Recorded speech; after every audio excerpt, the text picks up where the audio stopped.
Halo semuanya, saya menyampaikan tugas dengan bahasan mengevaluasi kegiatan administrasi kantor yang meliputi 1. Pengertian laporan, 2. Fungsi laporan, 3. Tujuan laporan, dan 4. Syarat-syarat pembuatan laporan.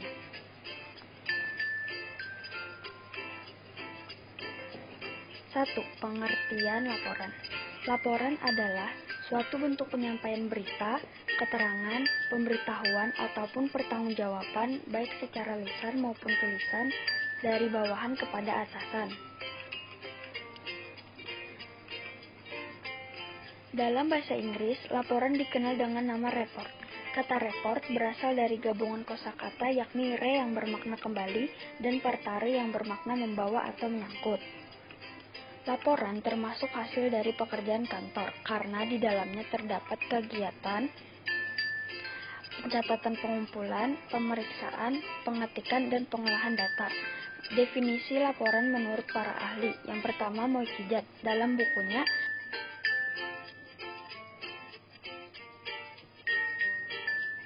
komunikasi atau administrative communication, yaitu penulis menyimpulkan beberapa tulisan menarik atau memberikan saran dan fakta atau keadaan yang telah diselidiki. Yang kedua, ada Prajudi Atmotsudirjo dalam bukunya Kesekretarisan dan Administrasi Perkantoran. Mendefinisikan laporan sebagai setiap tulisan yang berisi hasil pengolahan data informasi yang diperlukan oleh pimpinan organisasi. Yang ketiga, Jainal Arifin dalam bukunya yang berjudul Bahasa yang Lugas dalam Laporan Teknis, mendefinisikan laporan sebagai bentuk penyajian fakta tentang suatu keadaan atau suatu kegiatan.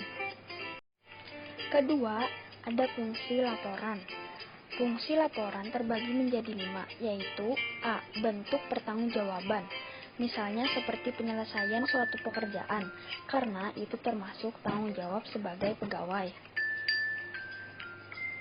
B. Alat penyampaian informasi, yang di dalamnya berupa data yang detail tentang pekerjaan dan penyelesaian masalah. C. Alat pengawasan. Melalui laporan akan tampak apakah pegawai yang bersangkutan kompeten dalam menyelesaikan tugasnya atau tidak. Yang D. Bahan penilaian. Laporan sebagai bahan penilaian turut memengaruhi masa depan dan kinerja seorang pegawai di masa mendatang. Yang E. Bahan pengambilan keputusan. Jika laporan itu menunjukkan bahwa pegawai yang bersangkutan memiliki kinerja yang buruk, perusahaan dapat mempertimbangkan langkah apa yang dapat dilakukan selanjutnya. Yang ketiga, tahukah kamu apa saja tujuan laporan? Tujuan laporan ada 5, yaitu 1. Laporan bertujuan untuk mengatasi masalah. Melalui laporan, hambatan atau masalah yang terjadi bisa diketahui dan dicarikan jalan keluarnya agar tidak terjadi kembali. Kedua, laporan bertujuan untuk menetapkan langkah perusahaan. Jadi, laporan itu sebagai pedoman untuk menetapkan langkah dan kebijakan yang akan diambil perusahaan di masa depan. Yang ketiga, laporan bertujuan untuk mengetahui perkembangan perusahaan. Melalui laporan tersebut, pihak direksi dapat melihat perkembangan perusahaan sebelum mengambil langkah pembaharuan. Yang keempat, laporan bertujuan untuk mengadakan pengawasan, pengendalian, atau perbaikan.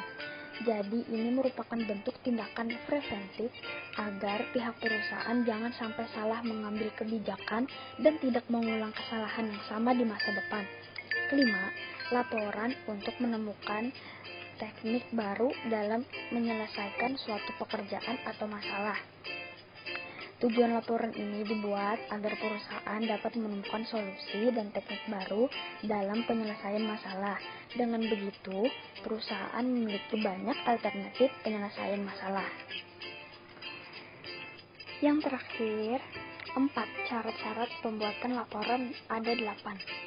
1. Laporan dibuat harus jelas dan cermat. 2. Laporan harus mengandung kebenaran dan objektivitas. 3. Laporan harus lengkap. 4. Laporan harus tegas dan konsisten. 5. Laporan harus langsung mengenai sasaran.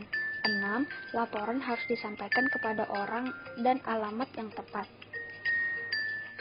7. Laporan disertai dengan saran-saran. Dan yang ke-8, laporan harus dibuat dengan tepat waktu. Demikian penjelasan dari saya, semoga bermanfaat. Terima kasih.